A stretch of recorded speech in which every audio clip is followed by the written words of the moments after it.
everyone, this is Leon here.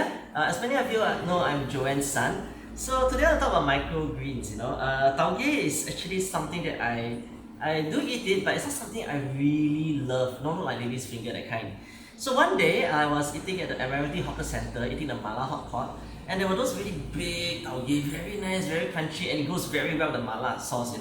So I happened to blurt that out in front of my mom. Said, "Hey, this is really nice." And guess what my mom did? She said, "Okay, Ken, I'm gonna buy more of the beans, and I'm gonna do more microgreens. I'm gonna eat more tauge."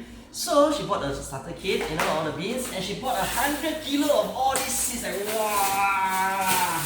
So this is what Joanne does when she hears her son likes to eat certain kind of veggie. Just want to show you an update behind the scenes, and probably have to sell this off or something like that. So that's all. I just want to share with you. Goodbye, everyone.